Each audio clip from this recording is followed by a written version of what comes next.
Today being March 16, 2016, the Town Planning Board will open up our meeting. We'll start with planning board bills. We have a bill from Graves Engineering, $4,500. The invoices are here for the Bay Path Affordable Housing Feasibility Report. We have another bill for CPTC, which is the what's that conference meeting? Yes, you had paid for my registration last month, but Jeannie Vincent is going too, and that's her registration. All right, and then that's $65, and then we have a bill from Ready Refresh for $1.09. Invoices are there. We have from Graves Engineering, we have 7 invoices. Total of the 7 invoices comes to $2,127.40. We have a bill for the Telegram Gazette for advertisement. It's $240, and we have a bill for petty cash and postage for $33.80. Do I have a motion to accept the bills as read? So moved. Second. All in favor? Aye.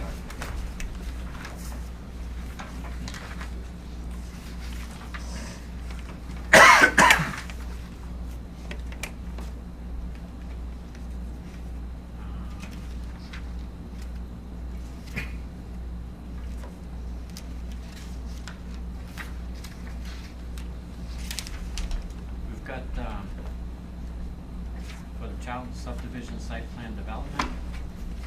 Now, I'm not familiar with this subject. Which one is that, Mr. Chairman? Oh, yes, that's just the notice. Every spring and every fall, Jane and I send a notice to all engineers and developers of planning board active projects.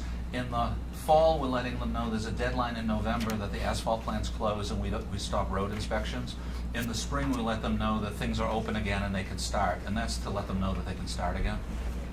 So it went out to about 20, 25 different projects that are at the stage that we think this spring they'll need pavements. It's that type of time. Okay.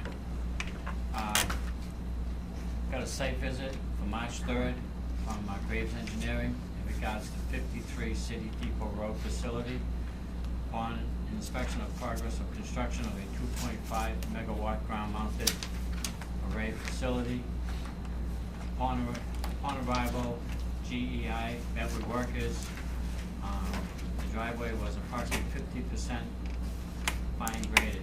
Crews had added an additional 12% to the grade, which was a fine grade, and compacted from the top of the driveway down to the recently installed yard-style catch basins. Both swales along the driveway have been installed and completed with riprap. These included some pictures. For those of us that don't have a chance to visit the site, I'd like to pass that around.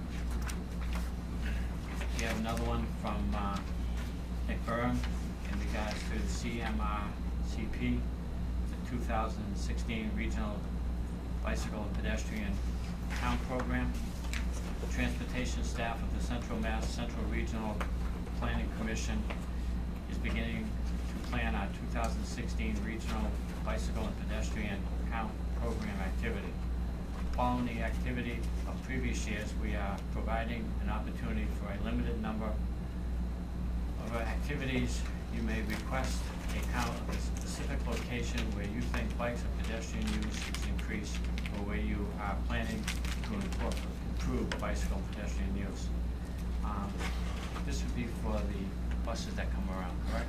What that is every year for the past few years, they offer towns, if they want to do counts at locations, that their staff with counting equipment will count people walking and riding bikes.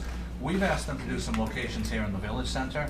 So what I was going to request of the board tonight is that we respond by saying if they could do the same location so we can compare the same numbers at the same locations. Okay. The Oxford Planning Board will hold a public hearing on Monday, March 14th, on a special permit application submitted by WH Webb Construction to to allow for the construction and occupancy of an apartment in an existing single-family home located at 13 June Street, Oxford, Mass., in the Central Business Zone District. Oxford Planning Board will hold a public hearing again on Monday, March 14, 2016, to consider application for a site plan review and approval of stormwater management permit and land distribution permit submitted by the Barton Center for Diabetes to allow for the construction of a 60 by 90 pavilion over a basketball court with accessible access and stormwater management. Is owned by Barton Road.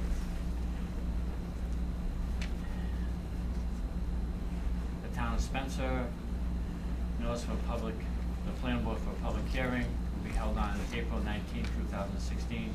Site plan review application. Owner Steve Turner, located 5 Meadow Road, request a site plan review to build an addition to an existing diner and add additional associated parking. The property is located within the commercial zone district. Site plan review applicant, owner Robert, located at 144 Mechanic Street. The applicant is requesting a site plan review. A major utility, ground source farm site, Spencer Meadow, to construct a 3 megawatt solar farm. The property is located within the residential zoning district. Almost sounds like there's two public hearings. Yeah. One for an addition to a diner, the other one for a solar farm. That's it for the surrounding towns are doing. We still got a few minutes before the public hearing at 7:15. Alan, you got anything short you'd like to go over? We could do the 2 A&Rs. Thank you, Mr. Chairman. I have them right over here rolled up, if you could just hand them to me. Thank you very much. Oops, there's water on it. Okay. We have 2 A&Rs, and the first one is submitted by Rick Para on behalf of his client, Olaf Garcia. Is splitting off, you know, the family land on Mugget Hill, a very large piece, as you can see from the locus, about 30 plus acres, just creating one house lot out of it, which would meet the 60,000 square foot for the agricultural, no problem with the 175 feet of frontage, plenty of room on both sides of the remaining 31 acre parcel for future access in a couple of locations. So it's designed very routinely and meets all the requirements. And this gives you a good sense in the locus of where it is on their larger family land holding. It was just basically one large lot that they're just cutting out this one particular lot. Yes, and leaving plenty of room for the larger piece, east and west, for continued several hundred feet of frontage for the larger parcel they're cutting it out of. So no one's getting landlocked, and it's laid out pretty well. Any questions? No, pretty routine. Do I have a motion to accept the A&R plan for Let me just double check. Second. Did you sign a signature sheet yet from Jane from the registry? Then you can't yet, but I'll have Jane catch you up. We have you sign a signature sheet that gets on file at the registry, and then you can. Take ready yet tomorrow? Yes. Okay, we'll have her dated. Yes, you can do it tomorrow, no problem. You just gotta stay on my pen tonight. Somebody at one time did something wrong. I don't think Keep Cludia. Oh. He's not watching the tape. It was me. Make sure we dump that. That's right. Put in someone else's name over it. Tom Brady. Up in New Hampshire, no one knows where it is.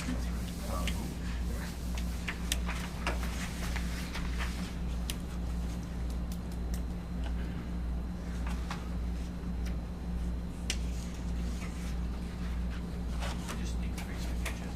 Just, yeah, all you need is 3 on it, yeah. You put that on the mail if you Oh, want. thank you. This is the same concept. Burton Engineering brought this in from Mrs. Nyland. On the, the Nyland property, the large landholding on North Sturbridge Road. She's cutting out one house lot that someone is buying. Again, and this is R40, smaller lot requirement, so it's only 40,000 square feet with 150 feet of frontage. And it's pretty routine. The locus shows you that she's got her remaining huge piece of land. It's in the corner of it, so it's not even, splitting access with a larger piece into one. There's just hundreds of feet of frontage remaining, well over 1,000 feet actually. She's got a big parcel. It's at the corner of Osgood and North Sturbridge Road. Maybe you could show the board. Yeah, it's at the corner of Osgood and Sturbridge, so it's not conflicting with Sturbridge is right here. with Okay. Brendan's solar projects. So the frontage is gonna be on Osgood Road. Yes, yep. Right around the corner of yeah. Osgood. Yep. You're more to the east, aren't you? Correct. Up on top of the village. Yep. Frontage is there, acreage is there. Yep. No problem, the lot fees are back like that. No, that's a good question. We do have in the bylaw with requirements for proper siting, and it's from the front to the back of where you're going to put the house. So as long as they put the house up here, and they've obviously measured it, the Burton surveyors, they will meet that, and then it can taper in the back. Other people's houses. Yeah. Instead of just, I gotta put it.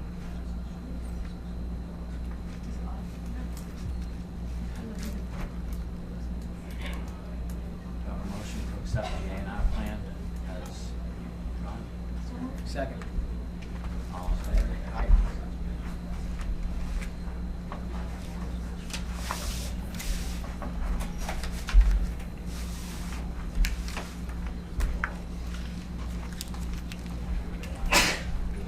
Lots of questions.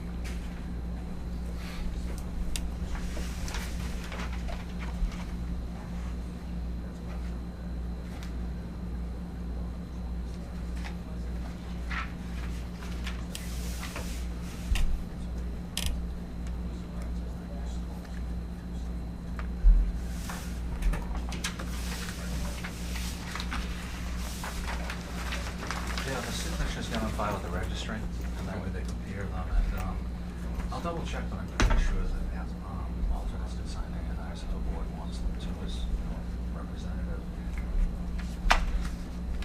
And are these new?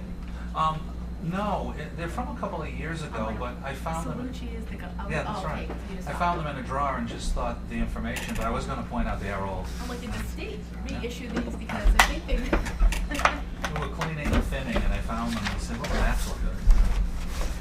But you're right, it's historical.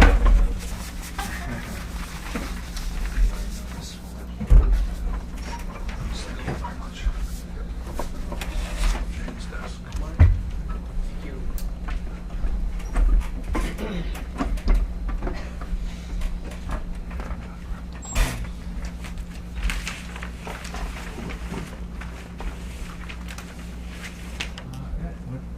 Good for time.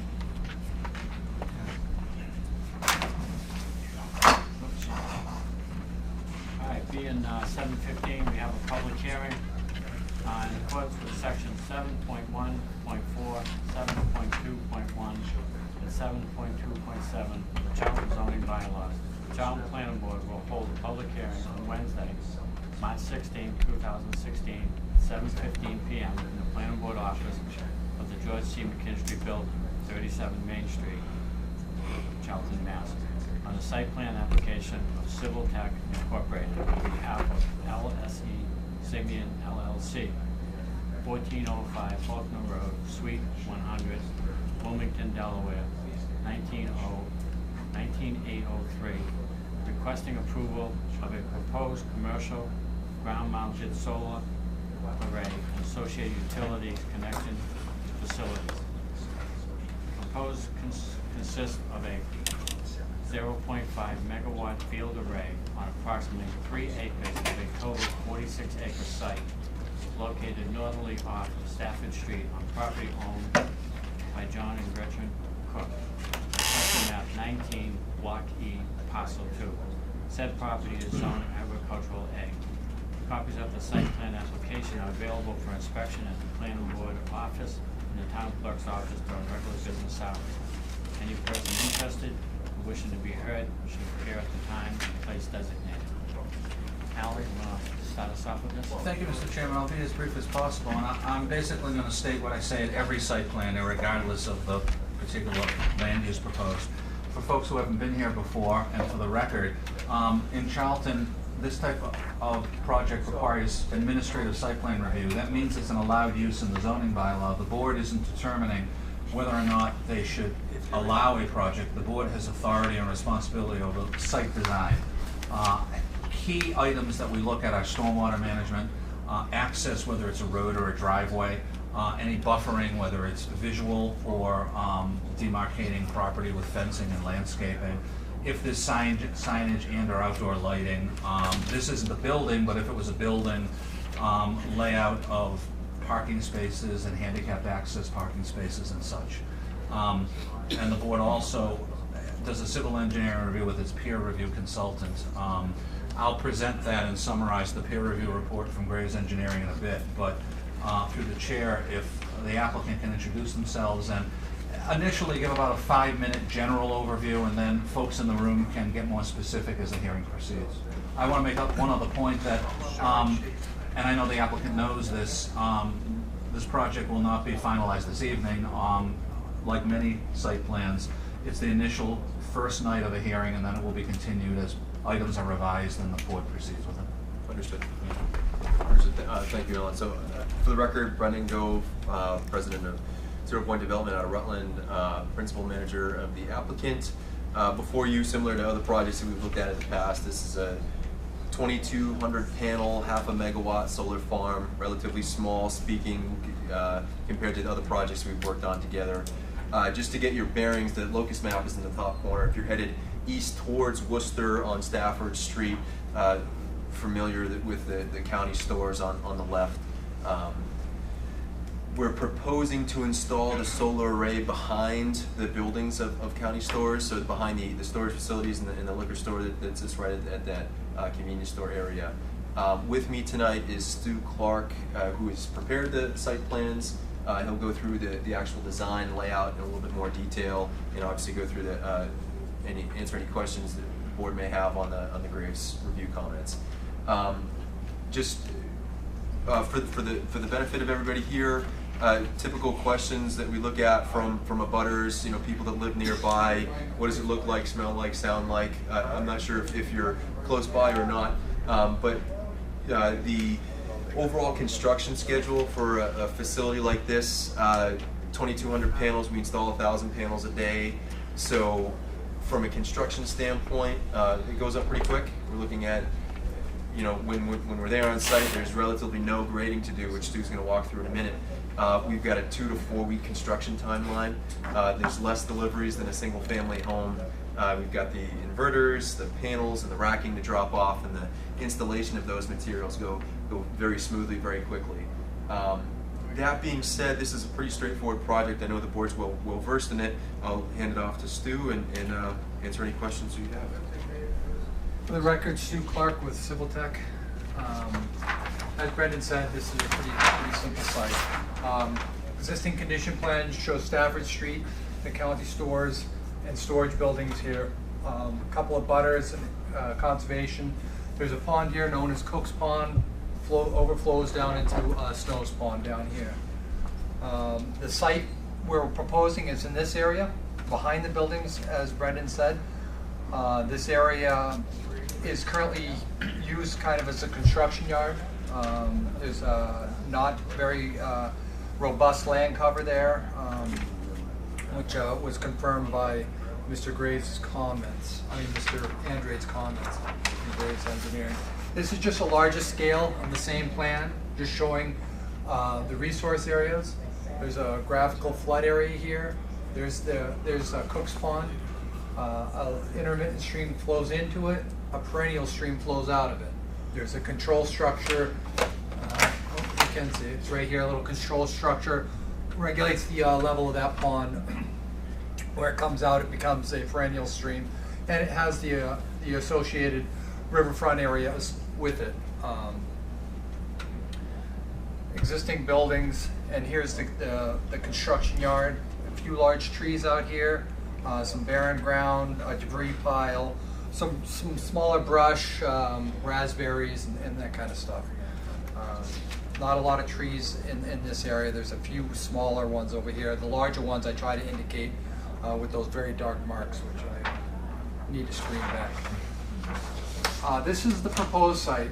Again, as Brendan said, 2,100 panels, about 14 feet on the center here. We had to shrink them up a little bit to try to get away from the shading from the buildings, and we were constrained by the pond and the 2 wetlands and the riverfront area. We want to stay out of the riverfront area. It just saves us doing a alternatives analysis through Concom and all that stuff. So it's just better if we stay 200 feet away from that, which we do. The fence is right at the 200 foot. As Brenda said, there's not much grading here. It's pretty flat now. There's a little high spot here. We're just going to push it over. I mean, this is the 827 line. This is the 827 line. So we're not moving it very much. We're going to skim it off, flatten it out, loam it, seed it, put our posts in, and erect our facility.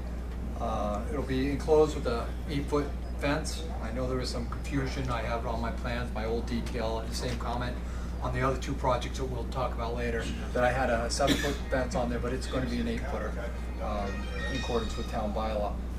Gate here, a turnaround, a kind of a modified hammerhead turnaround.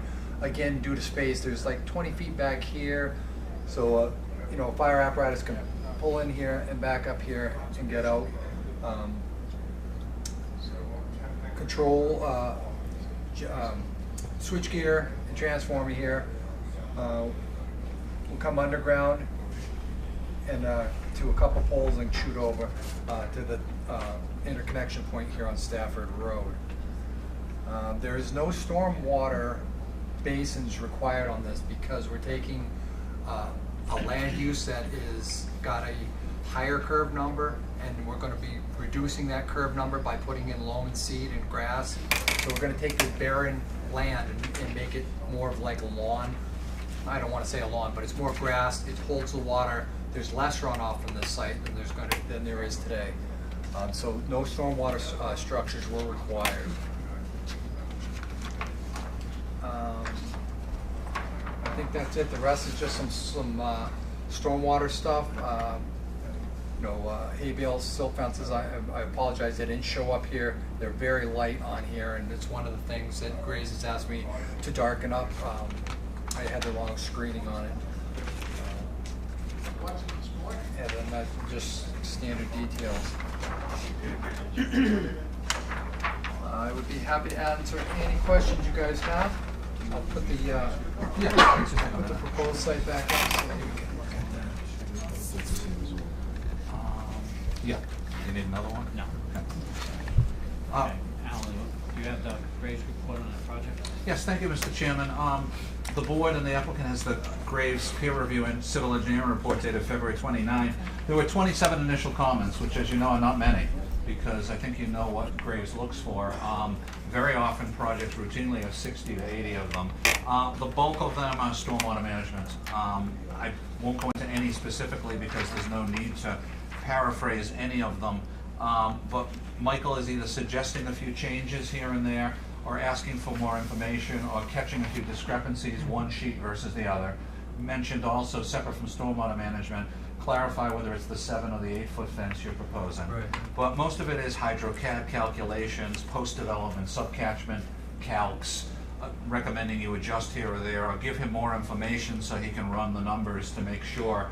Again, the overall goal of stormwater management in Massachusetts is every project has to meet the federal and state requirement that the amount of runoff that runs off the site right now will not be exceeded. And that's what stormwater management is all about. So if you give us the revision prior to the next meeting, and I can give you the date by which we need it, Michael can do a next review for the continued hearing. The only other item I want to point out, and if Brendan wants to comment or not, Michael also points out, and it's important to make the board aware, that the project is also in the historic overlay district, and whether that requires anything through the district or not is your responsibility prior to building permit. I don't know if you've been addressing it. I know that you and I have talked and you're fully aware that it's in the district. Mr. Gordon, if I may, so we are aware that the array is proposed within the historical overlay district. We've engaged an attorney, and he's well on his way handling that. I apologize, he's on vacation until Thursday tomorrow, so as soon as he gets back, I'll have a further update for you next time. And it's similar to wetlands, it's always good to keep us in the loop, but we are not the board that does any permit review. The town has a historic district commission, and you'll interact directly with them, but we all keep in the loop and we all cross-coordinate. So, thank you. Thank you, Mr. Chairman. At this time, I'd like to ask the board members, do we have any questions for them? Can you show where the abutters, where, you know, I just looked there where their house is. Okay. I think it's best if we go back to this small scale plan here. There's a house here, Mr. Kempinski, it looks like, number 237. And then the next closest house is up here. I'm gonna butcher that name. I'm just gonna say Schwani. That's 233. Those are the two closest ones. This is where Mr. Cook lives here at 231.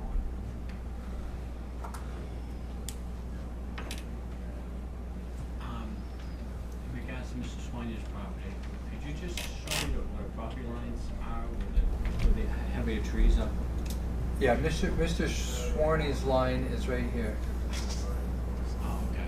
This line here is a conservation easement in Yep. favor of the United States of America, Okay. basically the Army Corps. On the drawing, there's where the power lines are going in off the Stafford Street. This says there's wetlands between. Oh, the two wetland existing- buffer? No, between two buildings. Oh, The it's probably existing- just If you look at the sheet that the chairman is looking at on the table. Oh. Yeah. See, it says a wetland. Yeah, this is a 100-foot wetland buffer, this dashed line here. It's 100 feet from this wetland here. Oh, So any work we do in this area is under the jurisdiction of the Conservation Commission.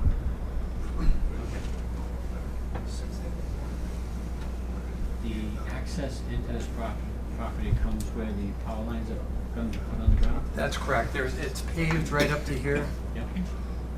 We're just going to extend it, make a nice gravel pad here for turnaround. The reason we didn't run poles all the way out here is for shading. We don't want to be too close with the loose panels.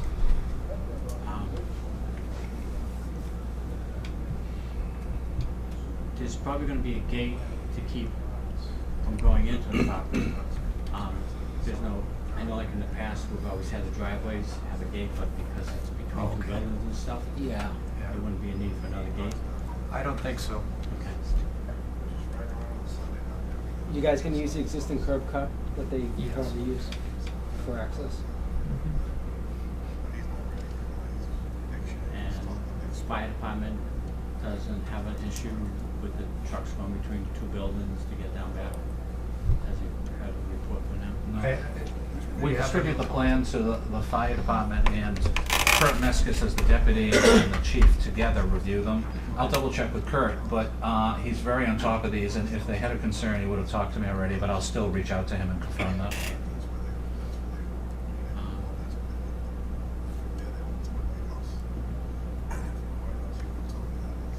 Any other questions from the board? At this time, we'll open it up to the public. If you're from the public, please state your name and your address. My name is Armin Bissett. I live on Cemetery Road. I am in the butter. I'm directly behind proposed property. I have concerns. I have three concerns. One of them, one of them you've addressed is Alan mentioned earlier about the historical issue. That was one of my questions. Another question is, you mentioned the stream from Cook's Pond down to Snow's Pond. Well, there's a stream on my property that feeds that also. Yeah, it comes down this way, sir. Yeah, somewhere Yeah, they both blend together and go into Snows. Right. My concern is if there's an issue, what kind of environmental impact will that have on my stream that feeds Snow's Pond, which has turned out to be a very, very exciting area for the youth in the community now. I guess it's the #1 fishing spot in the town, thanks to Todd and with his people that are stocking the pond. So I have some real concerns about that, because if it misses Cook's stream, it hits mine. That bothers me. And the other thing is I'm concerned about is this is a commercial project, and it's in a residential area, and what's it going to do to property values? That's a concern I have on my house, and I'm sure other people probably have that same concern too. Whether that's an issue that the board can review or discuss. Alan said this is pretty cut and dry according to state law, the way this has to be looked at.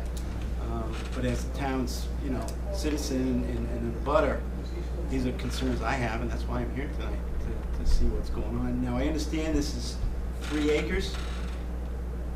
The farm is going to be 3 acres out of Roughly, yes. roughly, so about 130,000 square feet.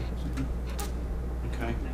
And that parcel, I heard, is like 40 acres in total or something, if I remember right. 46 acres according to the assessment. And that would probably be including the existing structures and stuff, correct?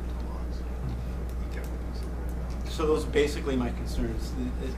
The environmental one really is, the back of my property is reasonably wet, especially with the stream going through there. If something happens catastrophic, and who knows, I would just ask that you guys really look over that with a close eye and keep that in mind if you can. Conservation also reviews it, yeah, but our engineer will review that too. Like I said, conservation, as Alan said, will review it. Yeah. I've talked to them already. And I talked to Todd, and I saw, he did show me some of the plans that were available. From what we've heard tonight, it's basically a barren piece of property right now with just some scrub brush and stuff growing on it. Yeah. The appearance that was made to us tonight is that this will be somewhat loomed and seeded as a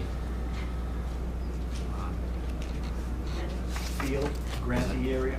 grassy area. I would be concerned, I don't know how well grass grows on the solar panel, But that's not my expertise. something that's going to be a better Than soil, what it is, yeah. better than what My it only, is.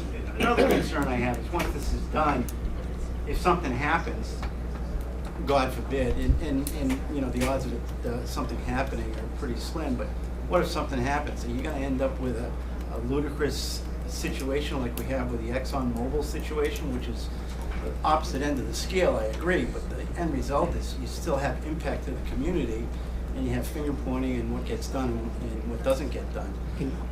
I don't know. Sure, Yeah. yep. And that's a question that comes up. One thing that we do is we require as a condition of the approval a performance guarantee for disassembly.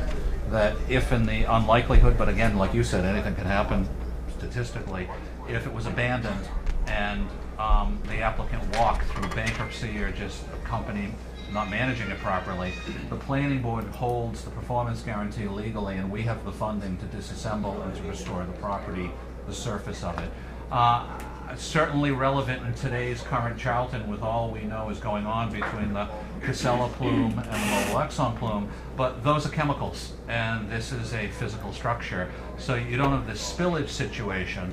We've had questions from other hearings about, yeah, but what about the materials and the chemical? And I know you've answered that before, that they aren't of a toxicity or a chemical composition that creates a problem.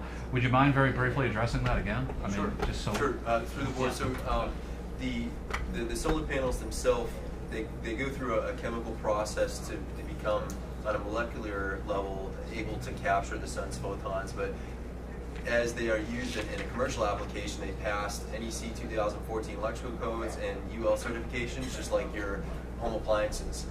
So a few of those requirements are hail resistance, right? So they need to withstand 4 impacts from a softball size hail structure going 90 miles an hour and still being able to operate and not electrocute anybody.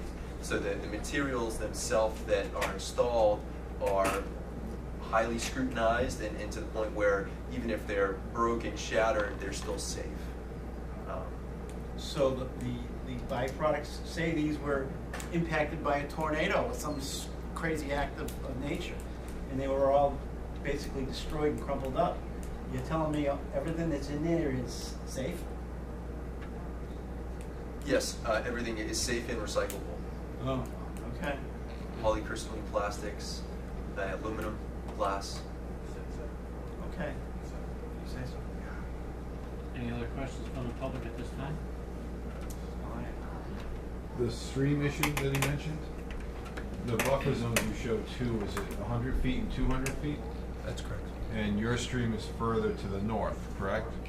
In relation to it, I don't know if this is north, south, or whatever. All I know is I'm on the lower end of the slope when it comes down, because the property, I walked my property line, and that area is at a grade upwards to my house. Right. Mr. Chairman, I believe the stream comes in somewhere about here, they both merge, they go into the pond, which is down in here. Which is no longer on Mr. Cook's property. My stream doesn't merge. They don't merge together? No. Cook's goes through a culvert on one end of the Snow's Pond where the blueberry field is. And my stream follows Cemetery Road, and there's a wooden bridge right there, and it fills in there, and that's where the beavers have built dams and So everything. your stream is definitely more than the 200 feet away from the I'm not saying proposed it's plan. not, but It would show up on that plan if it wasn't. So as far, your concerns about your stream, which will probably be handled more in conservation, but from here, at first glance, doesn't seem to be an issue, because they're staying away from the 200-foot requirement from the existing stream that's closer. everything looks good on paper until something goes wrong. And it's too late. And as he stated earlier in his proposal, that the construction of the property at the present state is really not gonna be disrupted from being elevated or contoured, right? Right, the earthwork is very minimal on that site. And there's no chemicals or anything, I know we've been over this before, that in these panels that are gonna leak into. There's silica disc and there's glass and aluminum So- and the wires. Tie them all together. It shouldn't. Shouldn't. Copper, aluminum, very basic from a material standpoint.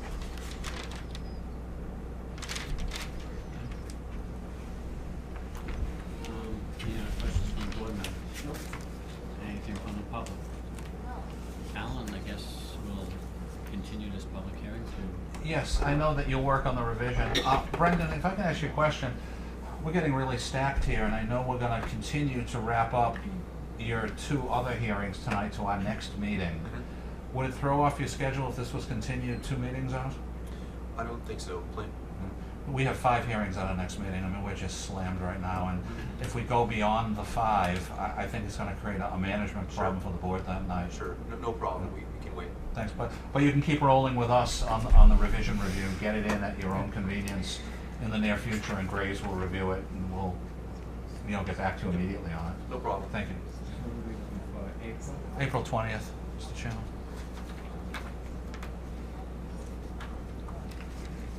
Motion to continue till April 20th? Yes. Thank you. All in favor? Aye. Thank you. Thank you.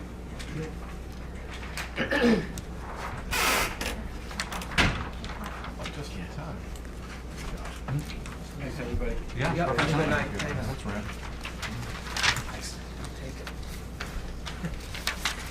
Yeah, I wanted to go over the schedule with you guys later in the meeting. I may recommend a 3rd meeting in May. I mean, we are exploding, but I can go over that with you. Right? Okay. We don't need a full time. 7:45 is the, It's 7:40. Yeah, this is Zoning. our zoning hearing for the commercial storage facility. Notice.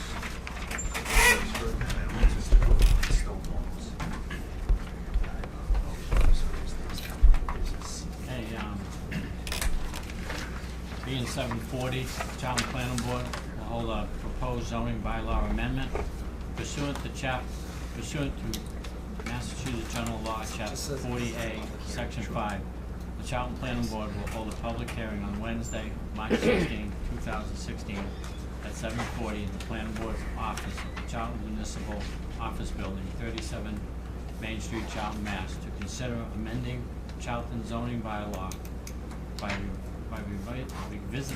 revising Section 203.2, use regulation subsection 5, business uses to allow commercial storage facility per planning board site plan review in the industrial, general, and commercial business zoning district. A complete text of the proposed zoning bylaw amendment is available at the planning board office and town clerk's office for public inspection during the regular business hours. Any person interested in wishing to hold it to be heard on the proposed zoning change should appear at the time of the place designated. Alan, do we have any paperwork to show what we're looking at? Yes, I can give you another copy and briefly summarize. As you know, the board is sponsoring 3 warrant articles at town meeting on some zoning revisions. The other 2 are scheduled for your next meeting for hearing, but this one tonight is exactly what the chairman read from the ad. Very simple, and I'll summarize very briefly. As you know, you've been approached off and on over the years, but more recently by 3 potential interested parties right now on the desire to put on property along the Route 20 corridor the commercial storage facilities that we see in many places. Charlton's first zoning bylaw was created in 1987. Proponents at the time decided they didn't like that type of use and they didn't put it in. I've been told that by some old-time board members. It was just a preference. And the ones you have in town are grandfathered. I think you have 2 in town. They're grandfathered pre-87. They can be designed very nicely through site plan review. I see some beautiful ones all around the county. And like I said, and we discussed it when you put together your warrant article, through site plan review you can design it very proper location in both the CB Community Business Zone and the IG Industrial General. And once you pass this at town meeting, it's all set in those zones and not allowed in the other zones. We definitely have, like I said, one that's being designed right now as part of Ralph Nichols' property, and 2 other people who are very interested in potentially doing them as time goes by. I think that under site plan review, you can handle all the routine site design issues, stormwater management, access, lighting, buffering, all that stuff. And those 2 zones are Route 20 corridor, economic development zones. The EDC co-sponsored this with you. I went over it with them at their meeting in February. They were very supportive of it, as they have been for a while, and they will jointly co-sponsored the submittal with you. So tonight's the advisory hearing, which is your opinion to town meeting.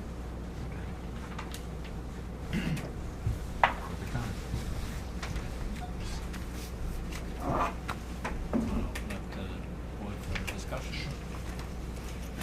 This time, anybody on the board have any discussion? Like to discuss, go over? I will throw one item out to explain, because potentially someone could say, well, you're adding it in, but in section 2 of the zoning bylaw, you didn't add a definition in. I spoke to a lot of town planners, and I looked at a lot of zoning bylaws, and no one does that. The feeling is out there in town planning that it's common sense what a commercial storage facility is, and if you try to define it, there's really no need or purpose. It's more of one of those other land uses we don't define. Most of them you don't define. It's common sense and dictionary definition. So that's why there's no section 2 definition to go with it. It's just commercial storage facilities. We know it when we say it. Low, you know, it's low in pulling resources and good in revenue, so Yeah, sure. it doesn't make sense. Yeah, and Ralph Nichols Industrial Park, he would like to design on one of the lots in there, and that would be a perfect location, Yeah. right on Route 20.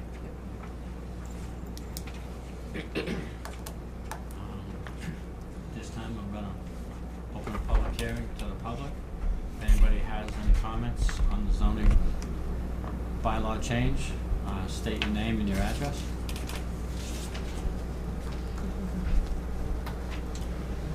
Guess we have no public comments. Alan, nobody ever sent anything in to us? No. In response, writing? No, Mr. Chairman. Okay.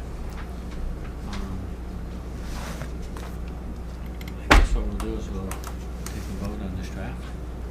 I'd recommend procedurally first you vote to close the hearing, and then a vote on your recommendation. Second. All in favor? Aye. Do you have a motion to accept the zoning bylaw draft as presented tonight? Aye. Second. All in favor? Aye. Aye. I think we do We'll both. give it to them. Sounds good. Right. And the board will present at town meeting. Yeah. Sounds good. You can present it. Ah.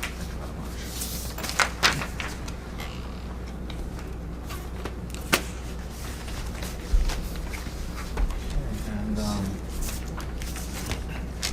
continued hearing.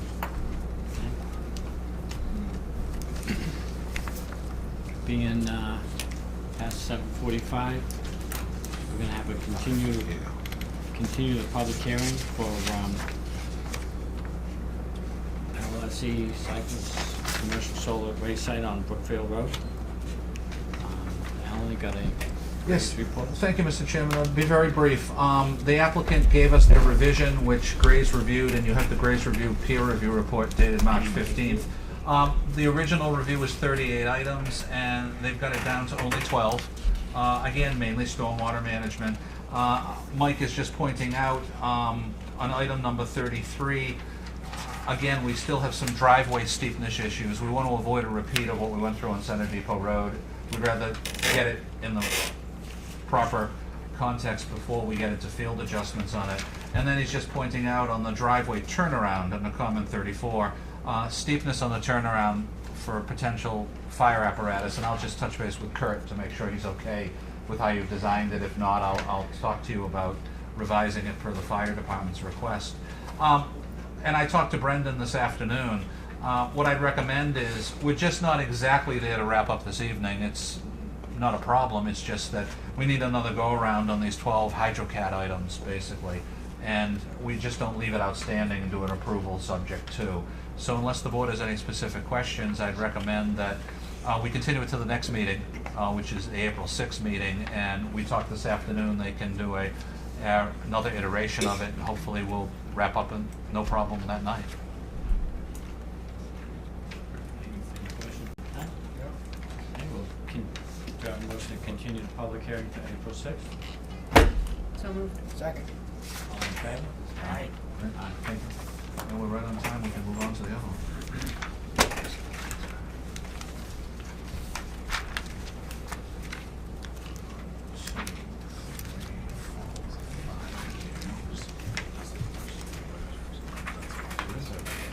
John Simon was out there. There should be some conservation. Oh, maybe they're down at Comcom. On that.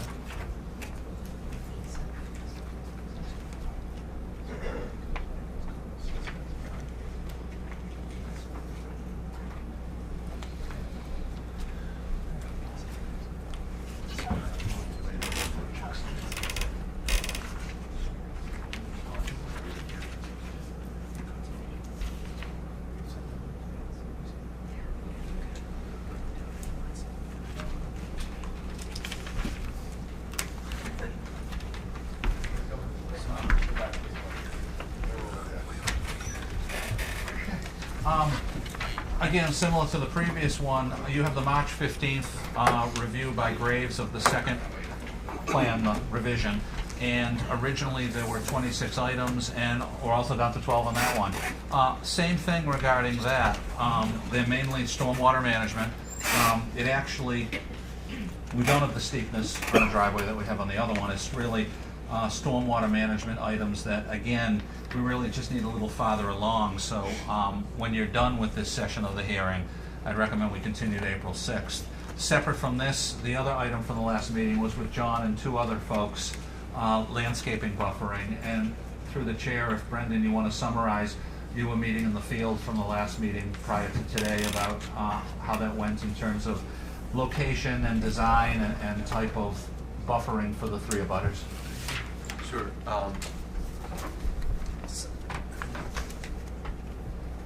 So a representative from 0 Point, my project manager Pete Forty, who you've met, walked the site with Mr. Simmons and Bob, I forgot Bob's last name. What was it? No, Belli. Alan, I apologize. We left the site plan board. Oh, I've got it right here, no problem.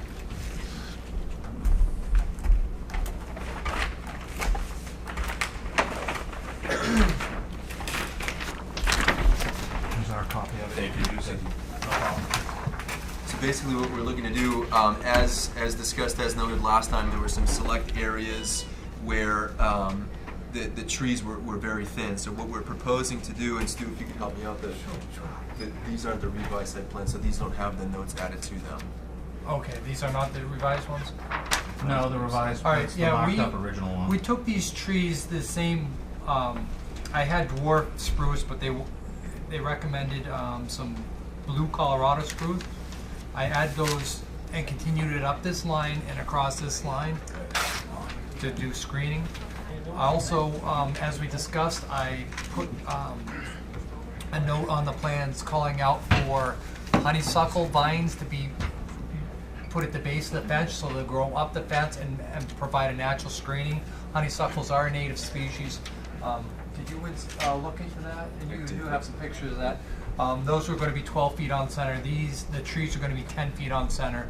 It was going to be 6 to 8 foot trees on this side and 5 to 6 foot trees on this side. Just for shading, we want to start these a little lower. Does the honeysuckle tree shrub stay green all year long, or does it lose its foliage? It does stay green. And I apologize, for the next meeting I will have color copies, I'll just pass these around for us. Basically, and I'll pass these around again, I'll have some color copies for you guys on the next round.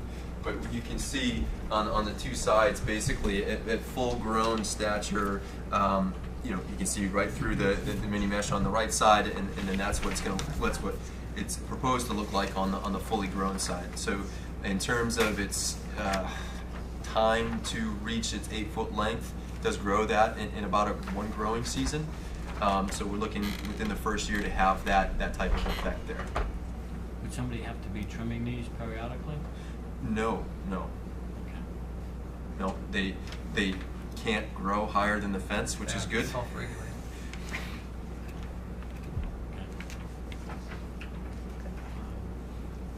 You said earlier that you were able to walk the property with the abutters. Yes. And as a product of that site walk is what Stu had mentioned from the screening. What species of trees was it again that you guys are gonna plant? Colorado blue spruce. Are you happy with that? I don't have the paper. That's the paper you gave But me. whatever was on the paper. Yeah, okay. It sounds good.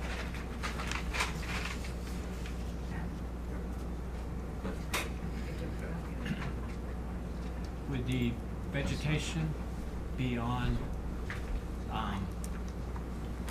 solar farm's property or on the abutter's property? Where I located them, they were all on this property, the solar property. Okay. So in between the solar array and Mr. Simon's property, there is a stone wall. Yep. And Stu, correct me if I'm wrong, it was on the solar array side of that That's stone wall. correct. Yep. Are you doing anything to the south?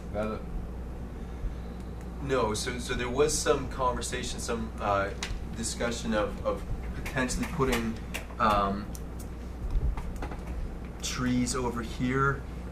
We looked at it and we felt that the effort of getting that screening on that side of the swamp would probably not be worth the hassle. From our perspective, looking in the field towards over the swamp, it was fairly out of sight. So Mr. Nolan's property does get the blue spruce too, right? Mr. Nolan is on the east side of the array, correct? Yep. Is there any existing vegetation in that swamp area? To the south or To east? the south. There is light vegetation. Yep. So is there a direct line of sight from that property to the solar farm, to the panels? Yes, depending on where you stand, there is, yes. And right now you're not doing anything for that property? Correct. So I don't know if you know the distance offhand, but it was several hundred feet almost.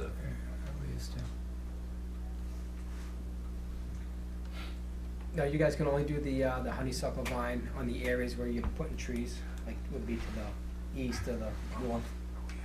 Is that what you're calling for the vines on the fence? Yes. Okay.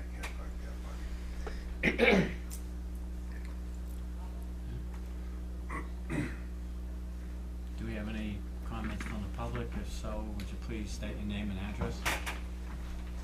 Bob Blomberg, 23 G French Road, the southern abutter. And I discussed with them at the last meeting to call me when they were gonna have the walk. And I didn't receive a call, so I didn't know anything about it, but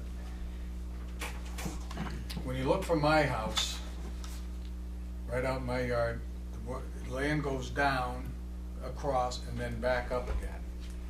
So putting the trees down the bottom, like you said, wouldn't do any good, but I'm up on top looking out at this.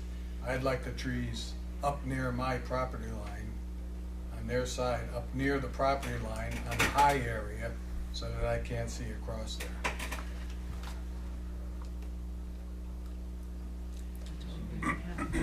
I can come up and point it out for you. You guys if do you'd a like. fence on the southern side? There is a chain link fence, yes. And we do have proposed vegetation in between the array and Mr. Martirosian's home. But nothing on the southerly side, Correct. which faces Mr. Blomberg's. And I'm up on a high area. Yep. Looking down on this.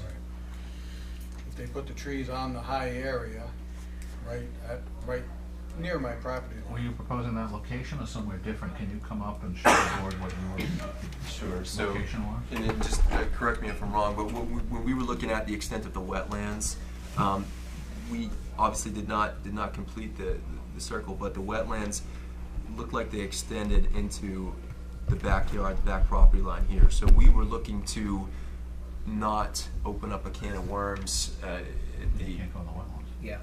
Where were you proposing it then? Where are you proposing it? so we're proposing additional vegetation here and here. Nothing on that only. southerly side. Where's your fence on the southerly side? The orange. Oh, is that Yeah. close? Yeah, that's the fence. His house is, Pretty far away. It's what's up that, high, what's that distance from directly at here? it. Do we approximately? It's all wetland. But it's all swamp. You Yeah, can't go in what there. scale is that? You Is could, that you plan could for- do it, you could do it from That's my side. 180 feet, so that's 360, Yeah. or 400, 500 feet. But like he says, it does drop down and come back up. And I'm on the high point looking down on this. Yeah. You can come through my yard and get right to it. Yeah. And, That's on this one, the property owners. Yep. Does Mr. Blomberg's property have any wetlands on it that? No, I think I'm above the wetlands. I'm not sure. But not in this, not in the area that looks on the array. If I have wetlands, it's to the east. It goes down to the east towards that brook, if I have wetlands there. Could you do honeysuckle on the southern side fence? Or is his I don't know what elevation. We Well, could, the but south- it goes down like this and comes right back up, so your honeysuckle would be down here, you wouldn't, you know. So- I'm looking right over the top of it, way over the top of it. So the only way to do anything beneficial for Mr. Blomberg would be to put trees right on his property. Or just over the line. There's this area, it's up a hill, so you're up above the wetlands, well above the wetlands. Just over the line on the property you're leasing, is it dry? Yeah, the property that I own, No, the property that they're proposing on the other side of your property line, off your property, is it dry? yeah. I'm about as high as where John's end is, the north side. I'm almost as high as the north side. It's little topographical things. Alan, if it was a, you know, and I apologize, Bob, I thought he got a hold of you, I apologize, he said he didn't talk to you, but if it made sense, you know, we could provide you with trees if you wanted to plant the trees, 5 trees to plant on your property yourself, if that made sense. Yeah, I can't put them right on my property because my septic is right there and I have to go over the line. Part of my nervousness of going on uncharted territory. But I've done all kinds of work out there. I could drive, you could drive over there, but I wanna go over the line Plenty of because the time. septic Yeah, system is Yeah. right there, I so I think they'll just take wanna it go together. down the hill a Between now little and April ways. 6th, they've worked it out. Sure. What I think we're gonna recommend is that between now and the next hearing, if it's possible for you and the abutter to do a walkabout. Sure. Determine what is wet, what's not wet, where's a good place to put the trees, if there's a possibility of putting the trees. Sure. If you would, before the meeting's over, if you could exchange phone numbers and set that up, because the next hearing is until April 6th. And hopefully you can wrap it up. There's already trees here, natural trees, but when they, when the leaves go, you can see through. And so even just putting it in there, in with them, would Might be better. to put complete white pines. the block. White pines, they grow much faster. Sure, I would take that, Yeah. that advice from the board and do a second site walk, no problem. Okay. You need to do a variance report or anything on this for tonight? No, I mentioned it, they're gonna get us the revision for the next hearing, no problem. Anybody else in there? And no other comments from the audience? Okay. And what we'll do is, we'll continue the public hearing to April 6th. Do you have a motion? So moved. Second. All in favor? Aye. Thank you.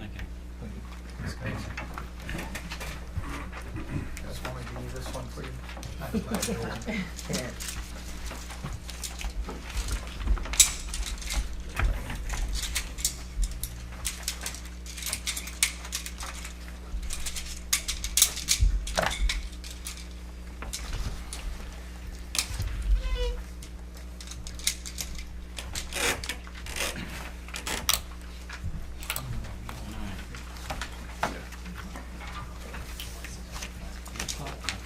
See you later. Have a good night. Good. Anything with the Federal District? Yes, just a few moments if we could. A few things. First, as I mentioned, your next meeting, April 6th, you've got the public hearing for the two-part zoning revision for Village District that the board is sponsoring. One part is to add the cluster residential to the Village District, now that we've got some larger vacant lands like the Overlook and the Miller property.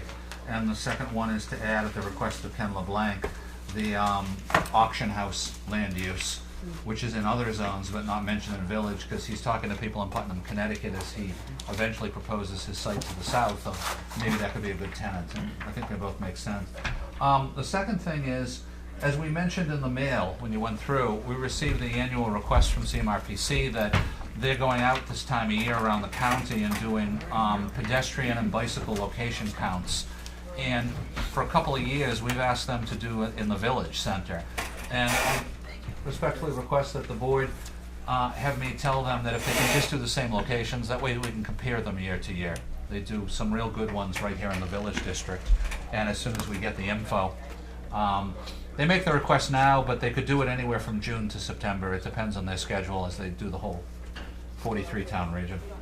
And third, if we could spend a few moments on it, if I can give you a handout.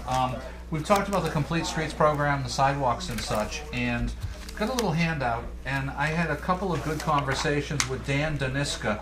He's a transportation planner at CMRPC, and he's the guy that the State Department of Transportation has designated as our planning resource as local town planners to move forward. Again, to summarize, and you don't want to keep these programs too complicated, but it's a three-phase process with the Complete Streets program to move from start to finish, and the finish is getting some actual construction money to put in some new sidewalks here and there. They call them Tier 1, Tier 2, and Tier 3.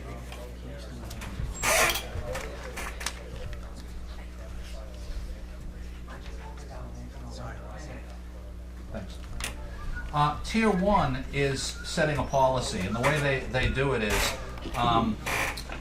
the goal of completing Tier 1 is to get the state DOT to designate Charlton as a complete streets eligible community. So I will go online at some point into a portal and I'll do an application on that, which is basic information. But on a parallel track, we would draft up what they call a complete streets policy, and the planning board would submit it to the selectmen. The selectmen vote to endorse it, and then we submit it through that portal as part of it. So Dan gave me 3 samples, because a few communities, actually only these 3 have done it, the rest of us are moving into it. Spencer, Littleton, and Maynard. And his suggestion was, basically don't reinvent the wheel. He said of the 3, Spencer was approved very quickly and very positively by the DOT, and I should use Spencer as a template to draft up for you, go over it at a future meeting with you as a Charlton Complete Streets policy, reference our particular, the main thing in the policy is to give a background on the type of planning you've done, so I'll be talking about village district and what you've done in that respect, and then adopting routine design standards for sidewalks and future bike paths, should we ever do any bike paths or bike lanes. And it's all a philosophical statement, basically, about endorsing pedestrian, bicycle, and vehicular in all of our road management. I'll go over it with Jerry Foskett, invite him if he wants to meet with you.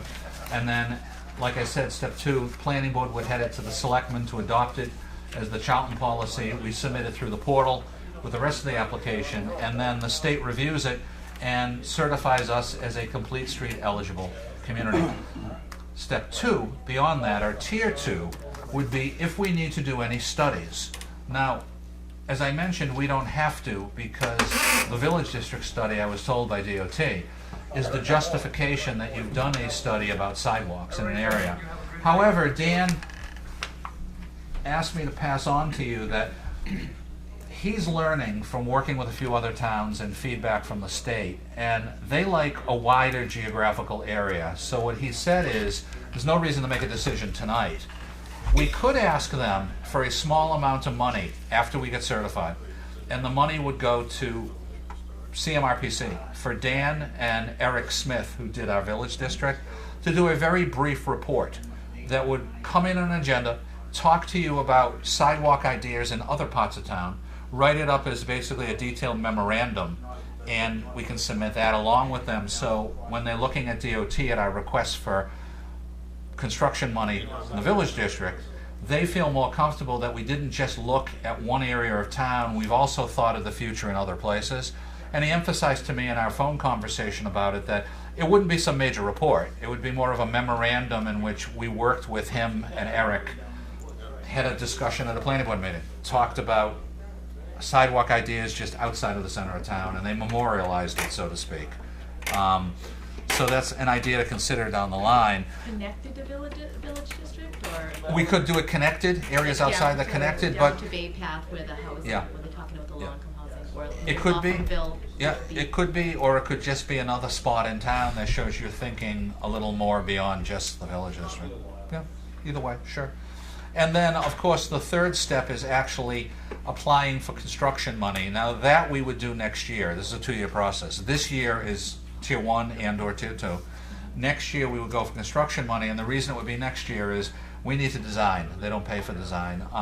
You put in the request for the capital plan line item. Robin Craver talked to me about a week ago, and she understands that we're not asking for money immediately, but she wanted to at least explain to them how much we'd want. So I ran it by Mike Andrade, and he said a ballpark figure, maybe a little more, maybe a little less, but he said, knowing your village district, what I've worked with you people on in the past, I would try to preliminarily put in the capital plan or answer their question about $10,000, and she was comfortable with that. And again, we're not asking right now for it. It would be like next year capital plan. He could design that working with us and Jerry Foskett, and then we flip quickly into completion of the design into a submittal to the state for construction money. So you're kind of looking at a 2 fiscal year through 3 steps type of thing. What I'd ask for, I'd be glad to answer any questions or discuss it, but I think out of tonight would be that you just want to take the next step of have me start working on a Charlton Complete Streets draft for you to review at another meeting type of thing. Would the proposed like 10,000 ever come back to the town through some grant money? Probably not. Yeah, probably not, because they look at it as match money to the grant for the constructing the sidewalk. The reason they structure the program this way, you see often with state agencies, they want to be able to show that towns also partnered and chipped in also, so they'd like it to be permanent. Good question, though. If we were a distressed community that met CDBG, it would. So a Worcester, for instance, is a distressed block grant community. Worcester can take their block grant money and do it, but we don't qualify for that. So some communities, the answer is yes, but for Charlton, it's no.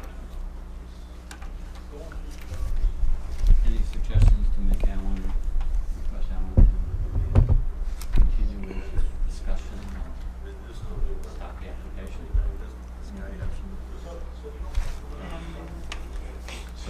Second. All in favor? Aye.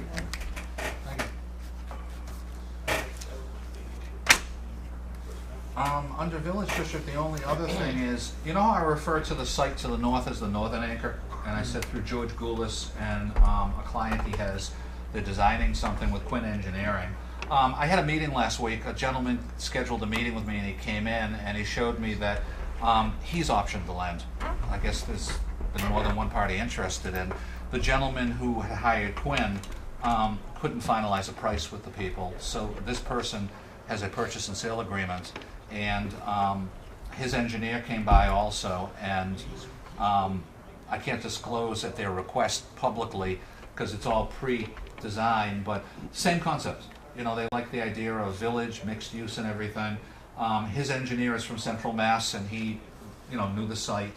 And I told him at some point we can just keep meeting and moving forward. So it's just switch gears in terms of who's doing it, but someone else has formally come in and optioned the property. And he also has the same background as the other person. He's done many projects, mostly to the eastern part of the state, owning and being a landlord on commercial and office. And so it's not his first rodeo, so to speak.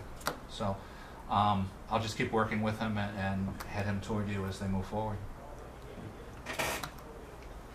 So thank you, that's it for Village District.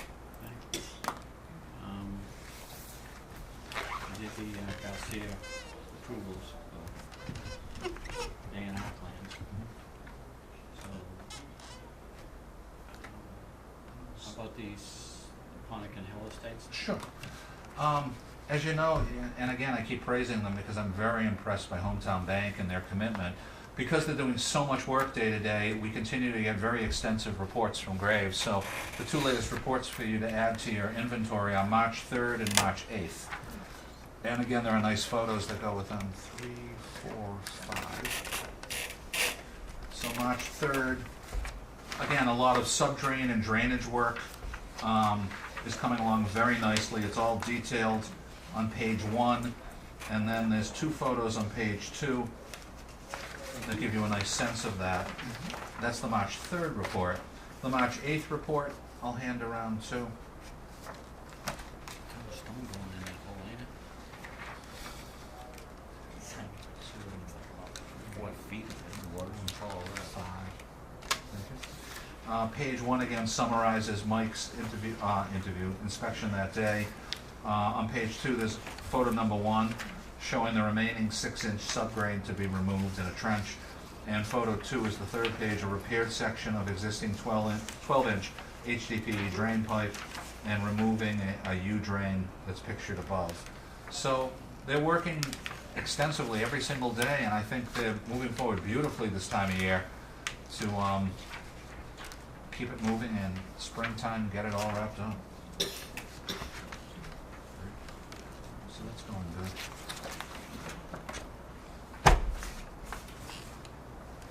Ellie Pond is the other one under subdivision permit administration.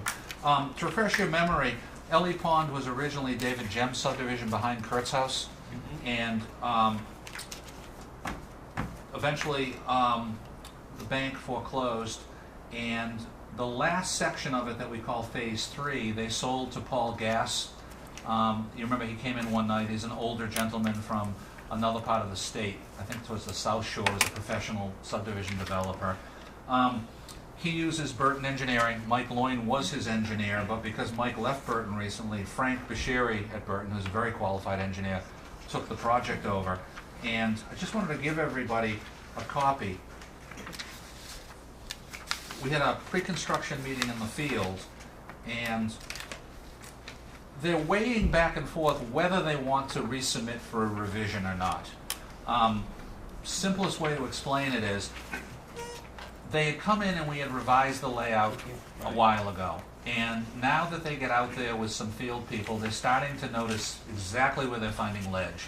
And they're weighing whether they want to spend the money to blast and clear the ledge the way they laid out the road and the infrastructure for phase 3, or have Frank as their engineer do some redesign on location and resubmit to you, which would require a public hearing. They understand that. So they're really sitting on the fence. They said they're going to just think in the near future and run some numbers and pros and cons on their end of which way they're going to go on that. Meanwhile, though, they have every legal right to a notice to proceed, which I issued last week on March 9th, to get going on road work under the current approved design. And then they'll reach a certain point of field work.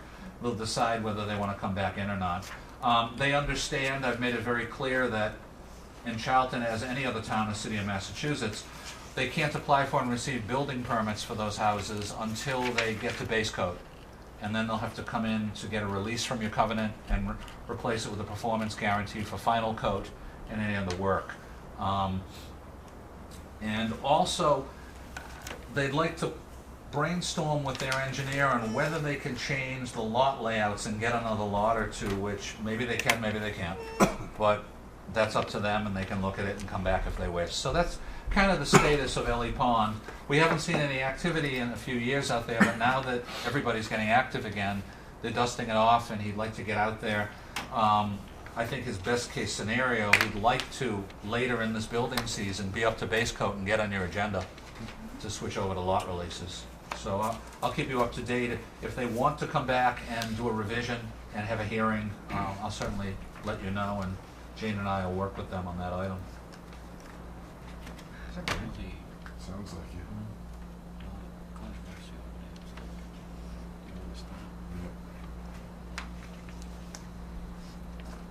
Diploma, man?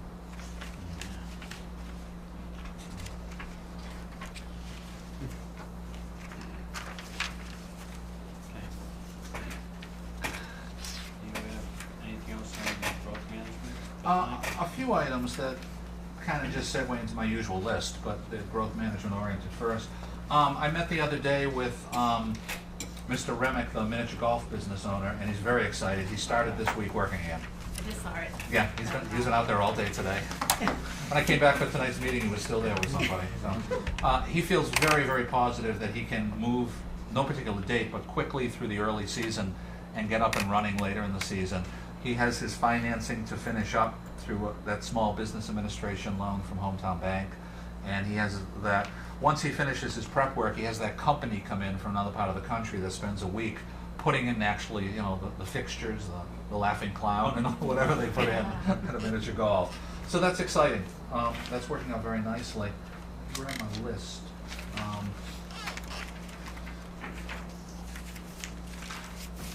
Again, the manufacturing facility on Route 20, which is the brewery, they've announced it and all that. McClure Engineering is working as fast as they can to put it together, and it's strictly about McClure when it comes in, and then we'll get it on your schedule for site plan review. Also with Burton Engineering, they're working as fast as they can to get in the revision for the Nichols Industrial Park, which we'll get on your agenda. But again, they have notice to proceed to a certain point under the previous approval with the previous design. So both of those industrial projects are rolling. We had a good working meeting the other day with Hank Kamasi and myself, Mike Andrade, who is our engineer, and David Feist from McClure Engineering. Hank is adding a 3,600 square foot second building up on Trolley Crossing. So we went over that. What's required basically on drainage is the main issue for David to design properly, and no issues, just we went over the specifics of it. So sometime in the near future we'll get that submittal too for a revision to the previous site plan approval we did up there. Where he's got his current business up there, Okay. as you're facing it, to the right or the east is where his building is. Yep. To the left, he's going to take part of the outdoor storage area and create a 3,600 square foot building with 2 bays.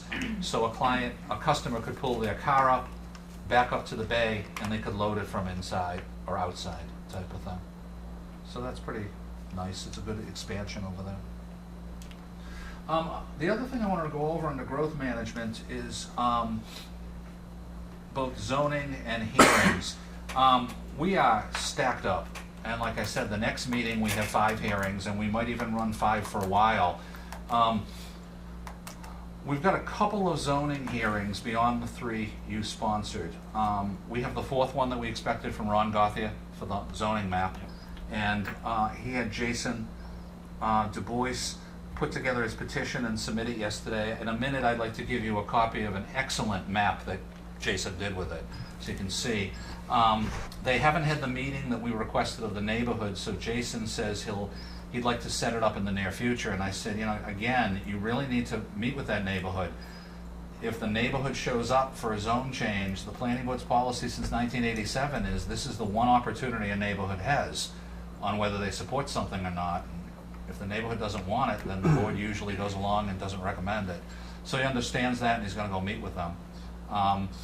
Russ Jennings also submitted last year's petition again for his Jennings Road Extension Phase 1, and Graves is reviewing the as-built plan, and we'll hopefully go through some iterations. Again, there was such a deficiency in the engineer's plan last year that we asked them to start in January, but it just came in last week. And you can only lead them to water just so much. The other thing is Rob Lemansky, and we spoke this morning, submitted a requested revision to the zoning bylaw that really is more in the world of zoning issues related more to building commissioner determination on grandfathering length and also accessory apartments. I said to him this morning that I wish he had talked to me ahead of time, because I try to help everyone procedurally, and it would have been a lot smoother to just bundle them into one petition. So I can still run the ad as the 4 of them listed in the ad, but when we hold the hearings, it'll be boom, boom, boom, 4 short hearings, 1, 2, 3, 4. The main piece of feedback I gave him, and he said he'll try to check with the selectman's office about swapping a petition out, is one of them is related to accessory apartment size, and communities have different sizes. Charlton, for a long time, has limited the size of accessory apartments to only 500 square feet. And some people would like them larger, and I don't have a problem with it. It's you, everybody else looking at that and deciding. There is no one standard. But what he did initially, and again, I told him, I try to encourage people, please talk to me so I can assist you prior to getting a petition in. He revised it to be open-ended, literally saying, and I'm just not quoting it, that there's no limit on accessory apartment. Now that's an issue, because we do have worst case scenarios. Someone could come along and literally build a second house, attach it, and say, your bylaw does not have a limitation on how big these are, and he understood. So I suggested, why don't you come up with whatever you want, whatever number is well beyond the 500, and he was going to check with the selectman's office about swapping out, because he only needed 10 signatures anyway. So I'm hoping that at this point in time he does a swap out, and that way what gets to you for your hearing will be a proposal to increase the number from 500 to a particular number. Open-ending it, I think, might have a problem getting through town meeting, and we have to look at the worst case scenarios, and I never recommend that anything go to anything you want. You really have to decide what threshold you want. The others are, I think one of them was increasing a grandfathering provision in our bylaw that's on non-conformancies to reflect the state law. We're tighter than the state law. And a couple little things like that, again... Is it clear out just foot, or is there percentage also? No, it's strictly a square foot. Most communities do square foot.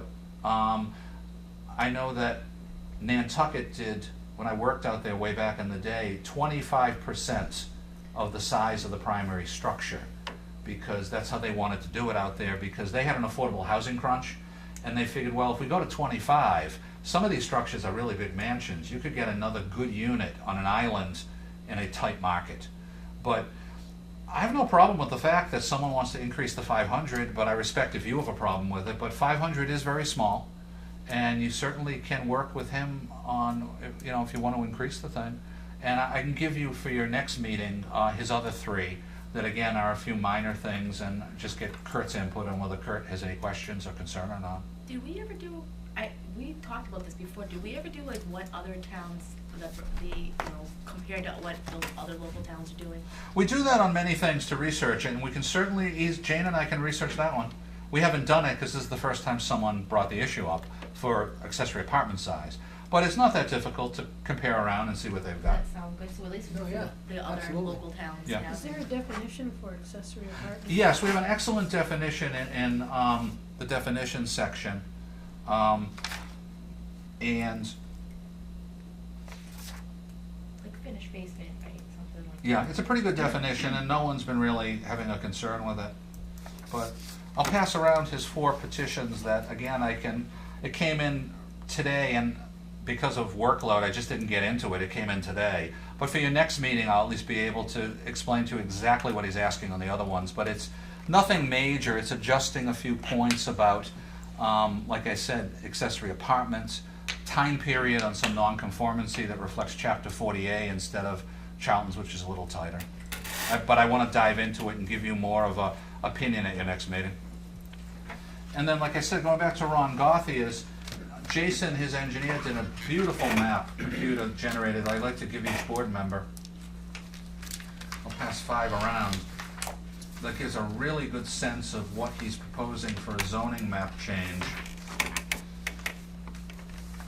If you look at it, there's a red line. Everything to the left of the red line, which is land heading over to City Depot Road, is R40. Everything to the right, which is the bulk of the parcel heading over to J. Davis Road, is Agricultural A. Since Agricultural A only allows single-family homes, he would like to move the line to include his parcel's entirety so he could propose a duplex proposal, that he would own the duplexes and lease them out. So that requires the zoning map revision. And like I said, I can schedule the public hearing as we get closer to the town meeting. What we do with zoning map changes of this scale is we do send the public hearing notice, regular postage to the everyone listed on the abutters list, and that way the neighborhood has the opportunity to come to the hearing. But Jason will also reach out and schedule a neighborhood meeting, he told me, at your recommendation. Question, he wants to take the red line and move it to the right, Yes, to encompass, bump it out to encompass all of that. that black line. Yes. Duplexes aren't allowed in agriculture. No, they're not allowed. Yeah, but they're allowed in R40 with, smaller lots. I don't know to what degree the neighborhood will react positively or negatively, so that's why we suggest, he doesn't wait for us to send a notice out. I think it's best and more productive for everyone's interest to have a neighborhood meeting first.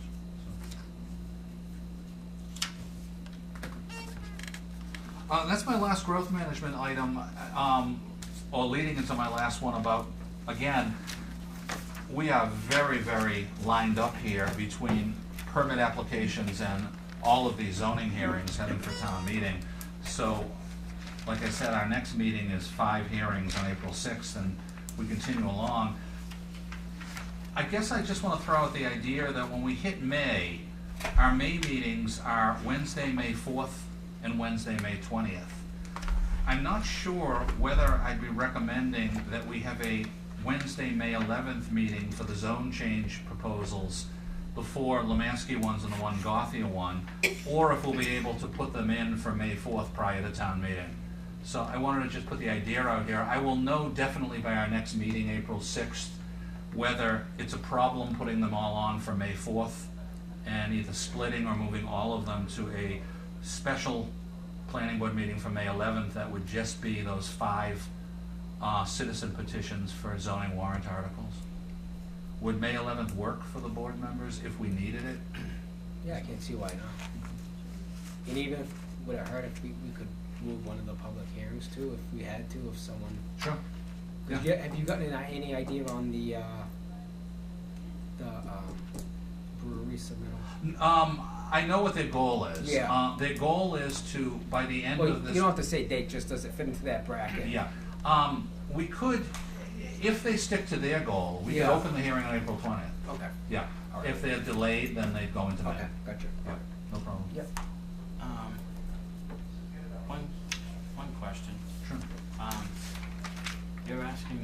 to possibly have more May, public hearings and more meetings, correct? Possibly, yes, possibly a third meeting, because you have to hold the zoning warrant article hearings prior to the town meeting, which is the week after 9/11, 17th or something? Yeah.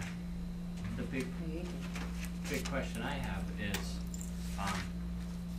with Alan's time cut, do we have enough time for him to review everything to properly present it to us? It's always a question, about to what degree I mean, I can, how thorough I can get into it. I can only take it week to week and just see where we go on this. It is a very large load right now. Correct. Yeah. And I'm just not sure that you have enough time to, I can tell you right now, because that's a 300-hour cut I've been trying to manage.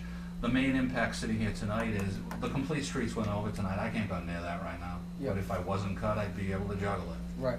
you know? So that's put aside at the moment, and I'll just take it week to week. But I just take this week to week too, you know? What do you do with your the Saturday training that you're going on? Do you take a day out of the weekend? Because, for us, you know, I work government too. If I went to training on a Saturday, I'd be owed that time, so are you taking I that day include it in off my then? time, but I'll be frank with you, you know, I was cut, as you know, and it's 36 hours instead of 40. I always go a little over the 36. I mean, I would say a couple weeks a year I stick to only the You're 36, so giving I'll up a just go a little Saturday. over. I thought you were giving up a Saturday to take training to make this board better, so I just wanna make sure that you're getting. I included it in my compilation, absolutely. okay. That's just a. No, it makes sense. That's just a concern I Yeah. have is, you know, the paperwork that comes in, he has to review it, and with time cut. Yeah, it is what it is. Yep. Okay. Yep, I just manage it within that, and part of that is leading to why we have blockages at times. I mean, I do a lot of work on 0 points. They're one of the biggest applicants, and it's steady. And he understands that a lot of this is a delay on his stuff, back a meeting or two. And we were talking today about another project he's coming in, and I told him point blank that we can have our initial working meeting maybe 3 weeks from now. It's just the way it is, and he says, I get it. And he says, any possible restoration? I said, well, the board proposed it, but we'll see what Is he happens. gonna write a letter to? He already did, Okay. and you forwarded it, and I received no response. You know. But it's just the way it works. You just take it week to week, and like I said, I don't nickel and dime it down to the exact 36. And unfortunately, we've been faced with skepticism and disbelief that that's the real situation, but that's the reality of it. So. Yeah, I just, I would worth mention. Sure. Alright, anything else with growth management? No, Mr. Chairman, I just have some grocery list items beyond that. Thank you. Oh, sorry. Did you do the warrants? I can sign them. Oh, Yes, well, I'll give them back to you in a minute. oh, okay, I haven't signed yet either. oh, okay.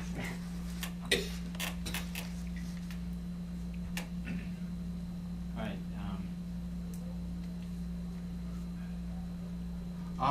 I went over some of my items through growth management, so I'm just checking them off. Yep. But again, Gene and I are going Saturday to the statewide Holy Cross.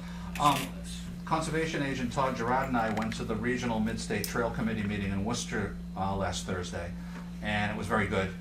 One thing that I brought up is when we get that site plan or special permit application that Burton is putting together for Roy Gunter's property on Carroll Hill that's coming in for reduced frontage and common driveway. Roy has, years ago, gave them a mid-late state trail location on his property. We're gonna have to formalize it and get an actual easement from Roy because he's selling that property to people who buy the houses. So I'll contact Roy in California in the near future and get him into that process. And also Burton Engineering can just work with him on designing an easement with a deed description and all that. A couple of people on the Mid-State Trail Committee know Roy very well, and they were very grateful that he's given it in the past, and they said, yeah, it's good to memorialize that formally before he sells the property, to avoid any issues. A couple other items. If I could spend a few minutes, we talked at the last meeting about the Upham Farm Condos Desire. Yes. And our field meeting went really well. I mean, I think there's an opportunity here for them to work toward the fall and work this out. After our meeting, Mike did a nice summary. We met with, I can't remember his last name, his first name was Bob, the president of the Condo Association, David Feist from McClure Engineering, Michael and myself. And if you flip to the back page, page 3, it's an old plan layout of the roads. You see off of Route 20, Upham Hill Road goes up, hits Highland Road in the middle, and then Highland Road goes up by Sims and ends in a cul-de-sac. You can see the condo buildings, and to the left are 2 single-family homes that you did an A&R years ago, and those people are interested in the road becoming public. What Bob explained to us, what really motivated them to contact us and see what the process is to move forward to get public is, with the wonderful assistance from Representative Peter Durant, they've been meeting with DOT.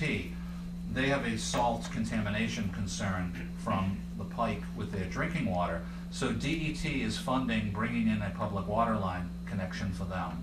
Now, if the road stays public, what Bob explained to us is, when they do the water line and they go into the road, they'll only trench it and only pave over. But DOT has told him that they have federal funding, that if the road is public, then for those sections of the road, which is about 2/3 of the length, they can completely repave.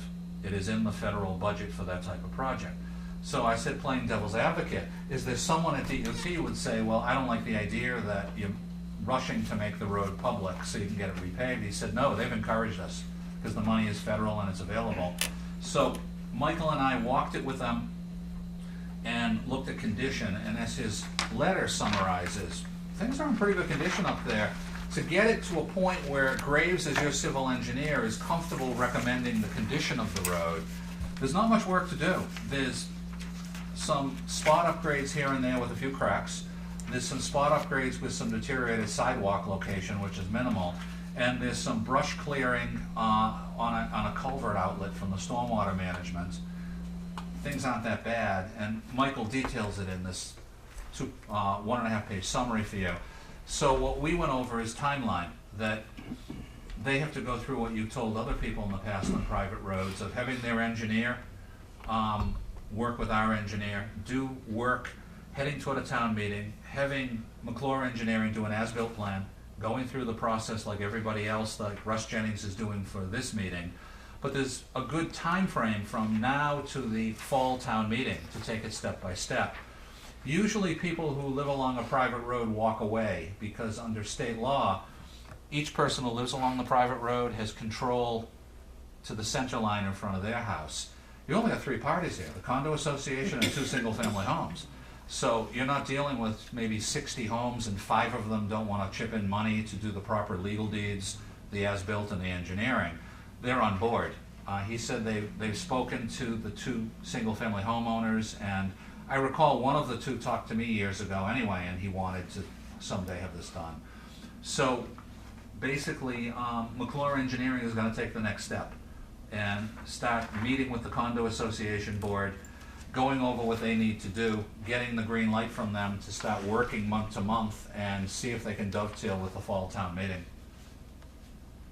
But I think this is a good summary of the situation. We didn't see any major red flags that are roadblocks for them to move forward in the usual way to deal with field work and as-built plan and easements and deeds and that type of thing.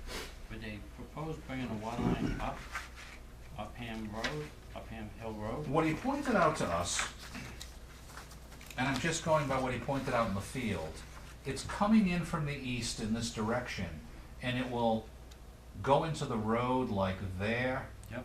And it would allow them, because it like cuts across a bit, they could probably repave all of that section and like the top crest half, point to point, the whole thing. So that's about half to 2/3 of the project would fall within a range of the water line. But we stood right here, see where the word road is? We stood there and he kept pointing over here that it would come up this way. Obviously, he'll give us more plans as he gets into that. It was just an initial field meeting. Now Sims doesn't have public water, right? No. Yeah, I don't know how they relate to that or not, but they're at the bottom of the hill, Yeah. right down here. We can see the property line, right Yeah. through the fire pond, Mhm. right? The water line stops at the state police barracks. Yeah. Which is, Would Just- be to the just east. yeah, see, Yeah. I think there's some cross-country. Yeah, I think they're probably trying to go from the state police barracks, cross lots and come up to them. Yeah, and that's why it's not coming up, which would be repaving the Yeah. whole thing. And that's why they don't have to come into Route 20 either. Yeah, yeah. Because didn't they cut through the, other building's property to go to the state police barracks? When they went through there, they got an easement to go through that big red building there, Brooklyn, where they sell the, Bay Path School used to be. I don't believe so. I thought they cut through his property to get up to the hill. Possibly, I'm not sure.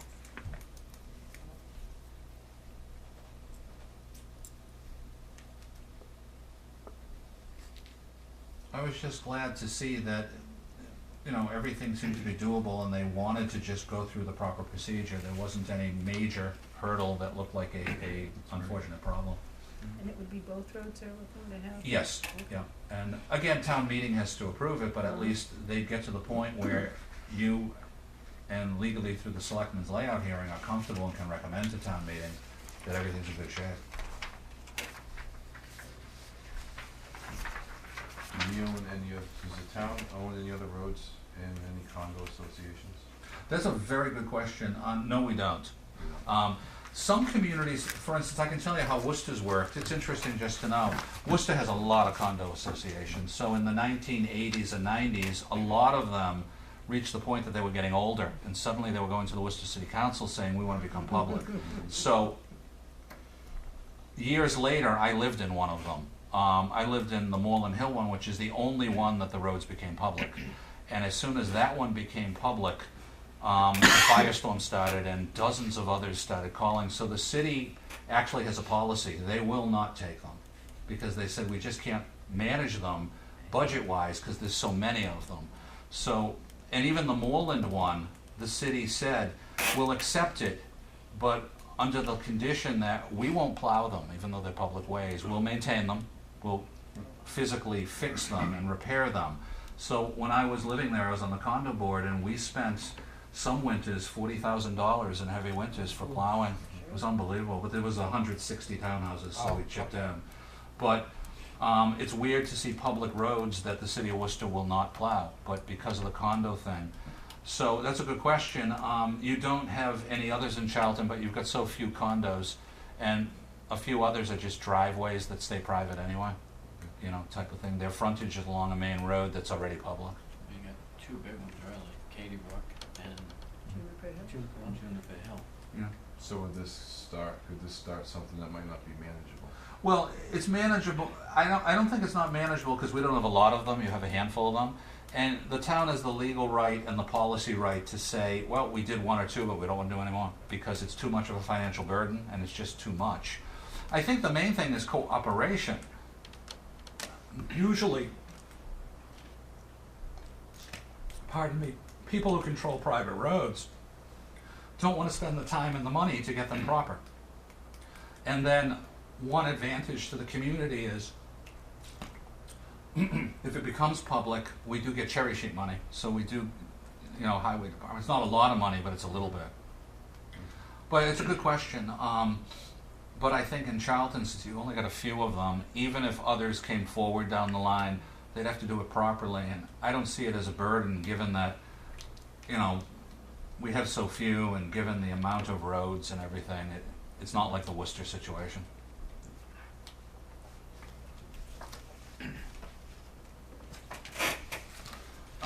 I've got a Graves handout for you. Just their latest spreadsheet of project status that they're managing field work for us. The March 14th date is the latest. 1, 2, 3, 4, 5. And also, if you recall, John LaFleche asked if Bill Scanlon, Mike Andrade, and I could take the Path project to one of his subcommittee meetings, followed that night by his full board meeting, and we've scheduled it for Monday, May 2nd at 6 p.m. to the subcommittee, then about an hour later for his full committee. I don't know if you want to join us that night, Gene, or not. It's up to you. Is that, what day of the week is that? It's a Monday, Monday, May 2nd. As far as I know, it should be okay. I can remind you too. Yep. Just looking through my list. On your April 20th agenda will be our second Path Grant working meeting, which will be Bill Scanlon and Mike Andrade, and we'll invite John LaFleche in. So actually, we'll have a second grant working meeting prior to the Bay Path meeting down at Bay Path. And another item is just a reminder that we're scheduled to go before FinCom for budget for the last Wednesday in March, which I think is the 30th. I'll double check the time. I thought I scheduled it for 6:15, but roughly in that vicinity. I'll double check and get back to the board on that.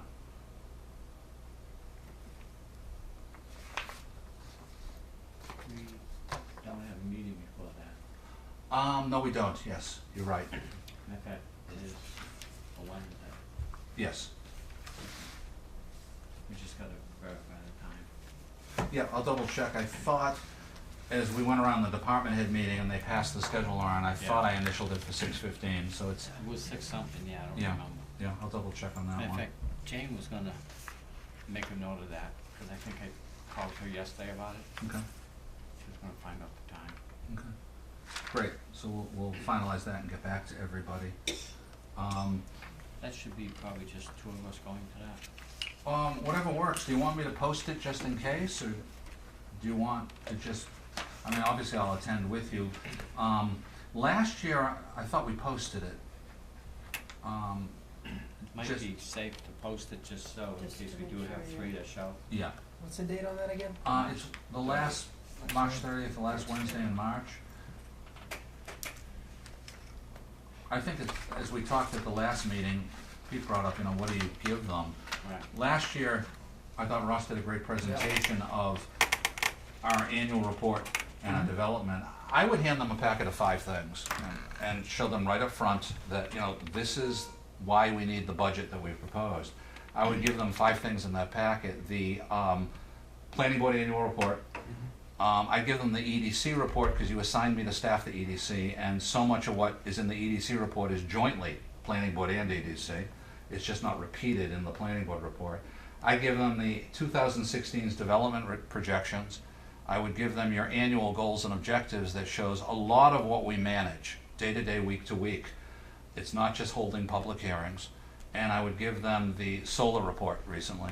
And the way you hand them that packet last year, it was 2 last year, you give them those 5 sources. It shows the wide range and detailed narrative of everything that you do and your staff does, and justifies your budget proposal.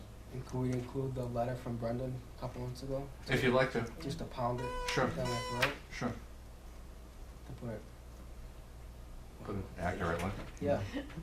You know? You give them this? Can we see that?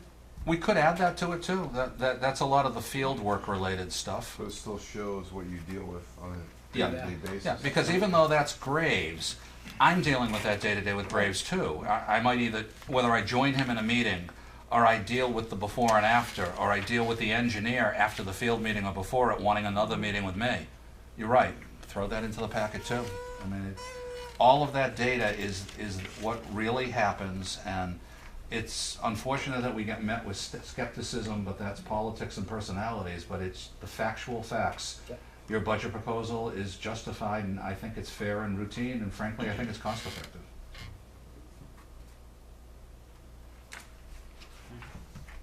I'm sorry, and what day was that meeting? Wednesday, March 30th? Yeah. We'll remind everybody too. Send out an email to us and then Yeah, Sure. make a absolutely. packet. Jane can make those packets up and we decide to go and, Sure. like you said, post it. Mhm. Okay. And my last item is, I know that there was a request to use this office in terms of a night meeting with the selectmen and EDC, and I responded, as I did yesterday, to Mary Devlin on our policy has been, based on past problems, that this office does not get unlocked and used, and there's plenty of other rooms and such, and, that was that. No, what else would be in there? Yeah. I know they scheduled that meeting after my response to the Conservation Commission, so, that's that. There's other rooms, there's the downstairs, there's a lot of rooms. So I guess we've been, like I said, Alan was asked that, you know, that they hold this selectmen's meeting and EDC meeting in this room, correct?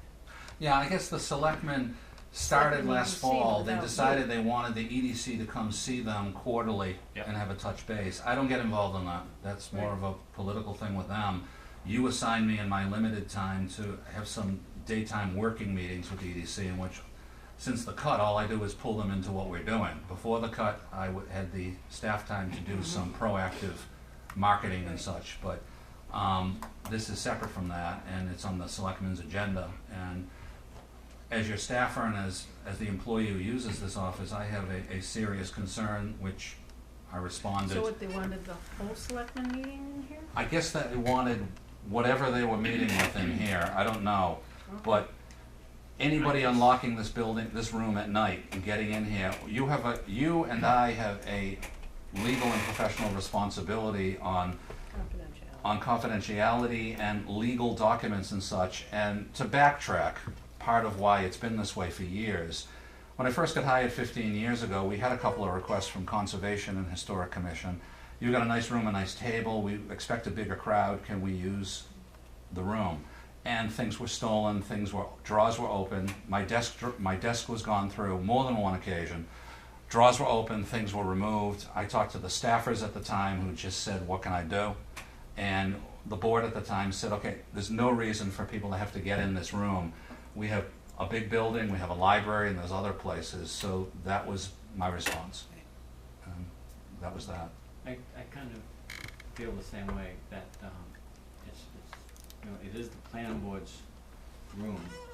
We do have a lot of documents in here that should not be public Made to record. public, right. Alan does have files of confidentiality stuff, and I think he made the right decision to Absolutely, I agree with that.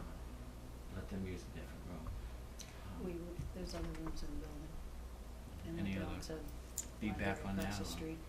Yeah, I agree. I think if something, even potential lawsuits, if something got out that shouldn't have gotten out or whatever, we just need to be careful. And if something disappears, it doesn't matter that your argument is someone used the room and we didn't lose it. Yeah, Something disappears on a file or a plan, you've opened a very difficult legal door for a pro or a con, proponent or opponent of something to appeal.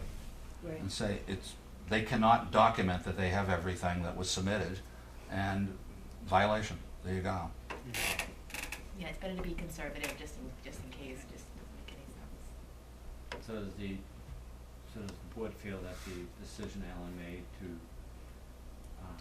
deny them the use of the room, and also with that, I've got the understanding that they've already booked the conservation room for that night, so, What night was that? That's next Tuesday, I believe. Okay. the 22nd, I think, We've got it booked for yeah, Saturday. March 22nd. Yeah. So What time that's in? Hmm? What time that is? Yeah, that's at 6:30, I Oh, believe. 6:30. Yep, 6:30. And was that a meeting that you'd be going to because of being on the EDC? No, when it first came up at EDC, I guess last fall when the selectmen set their annual goals and objectives, one of their goals and objectives is to quarterly have a touch base on their agenda in the evening with the EDC. And I'll be frank, when the EDC discussed it last fall, most of the members weren't comfortable with it, saying it's a time commitment and an overkill. The town administrator comes to every meeting, they go to the twice-a-year board and commission meetings, they do reports, and all of us are available when someone wants to contact us.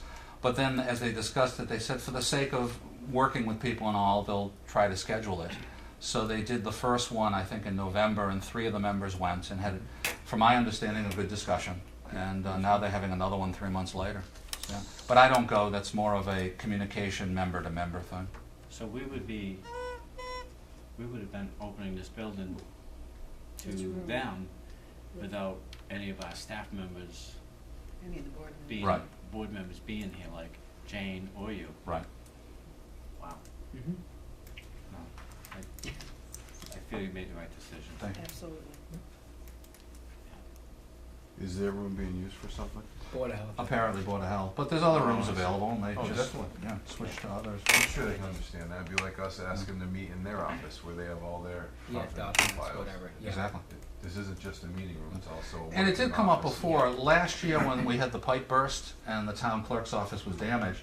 As you know, for a long time, the town clerk had to take the selectmen's meeting room. Right. So at a department head meeting, Robin Craver brought that up and said, I just wanted to throw out the idea, if needed, she said, as we go through this time period, if there's a need for board or commission meetings, would people be willing to let them to meet in their departments?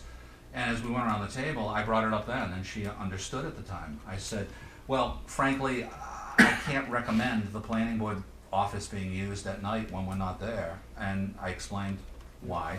And I said, during the day, if it's not intrusive on me and Jane, and someone needed a place to meet during the day, and they needed a table and there was no one else to go, and it's not intruding on us, fine. If it is, we're working, and she understood. So it did come up at one previous, not too long ago, discussion. Okay. Subject done. Okay. Thank you. Those are my items, Mr. Chairman. Thank you. Being 9 o'clock, I think we have 3 minutes to approve. Do you wanna stay and go through these, or do you wanna just wait till next meeting? Yeah, that's what. Why don't we take the February 3rd one? Yep. And take a few minutes to read it. Yes.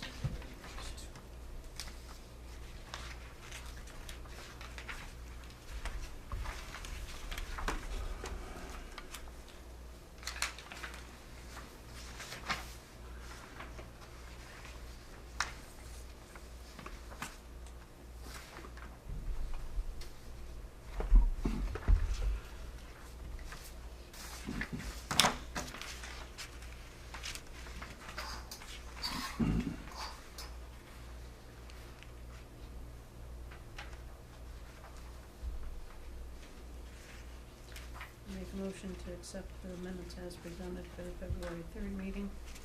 So Do I moved. have a second? All in favor? Aye. Aye. Next one, And February 17th? The 17th, yeah.